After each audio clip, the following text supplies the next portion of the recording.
जय माँ बगलामुखी। भक्तों, पूरे वंश पर भारी पड़ती है नारियल से जुड़ी गलती। अगर आप अपने जीवन में कुछ नया सीखना चाहते हैं तो आप हमारे यूट्यूब चैनल माँ बगलामुखी भक्त कुरुक्षेत्र को सब्सक्राइब अवश्य करें।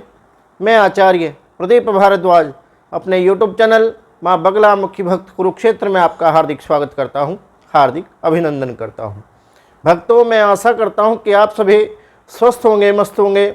माँ बगलामुखी की कृपा सदा सदैव के लिए आप पर बनी रहे, ऐसी मैं माँ बगलामुखी से कामना करता हूँ।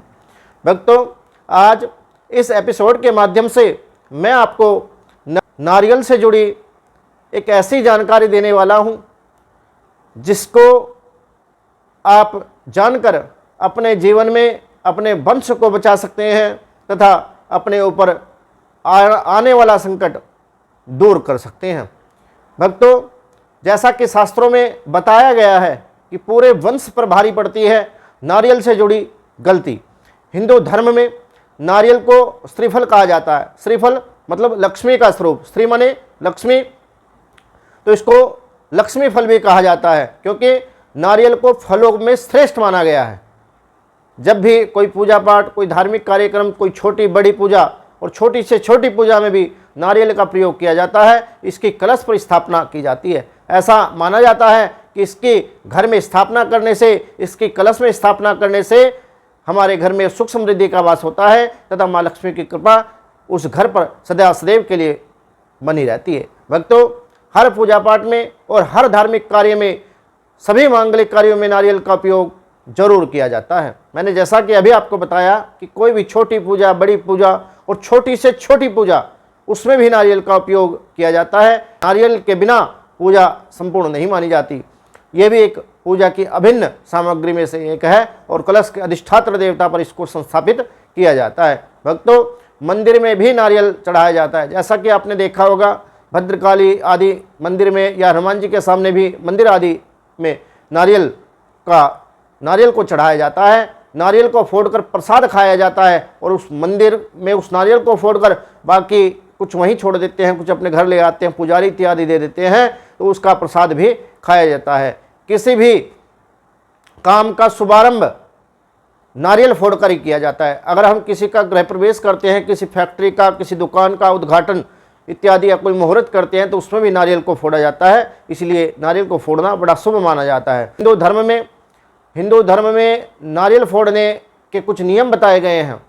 नारियल फोड़ने को लेकर हमारे हिंदू धर्म में कुछ नियम हमारे शास्त्रों में बताए गए हैं। भक्तों, इसमें महिलाओं के लिए नारियल को फोड़ना वर्जित बताया गया है। शास्त्रों में ऐसा विहित है कि महिलाओं को नारियल नहीं फोड़ना चाहिए। उसका कारण क्या है, इसके पीछे की वजह क्या है, क्यों महिलाएं नारियल नहीं फोड़ सकती, इसके पीछे का ऐसा क्या कारण है।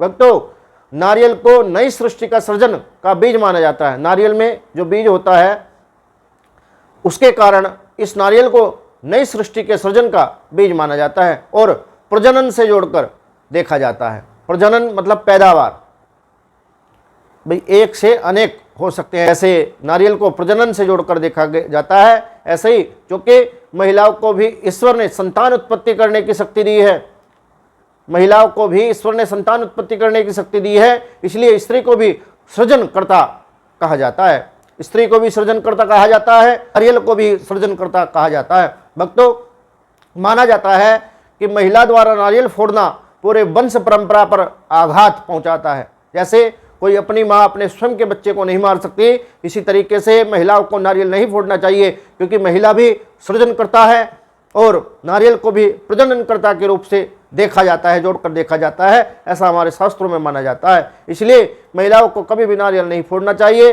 अगर कोई भी महिला ऐसे नारियल फोड़ती है, ये सोच लीजिए कि उसने अपने वंश पर आघात कर दिया।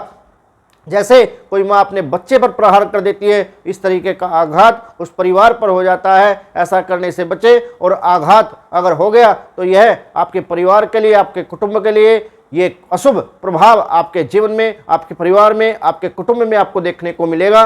भक्तों, आप ऐसा करने से बचें और भूल करके भी ऐसी गलती ना करें। भक्तों, मेरे द्वारा दी गई जानकारी अगर आपको अच्छी लगी हो तो आप हमारे यूट्यूब चैनल माँ बगलामुखी भक्त कुरुक्षेत्र को सब्सक्राइब अवश्य करें। वीडियो को लाइक करें, शेयर करें तथा कमेंट में जय मां बगलामुखी लिख कर मां बगलामुखी के श्री चरणों में आप अपनी हाजिरी अवश्य लगाएं। जय मां बगलामुखी, श्री बगलामुखी सर्वदा सहाय।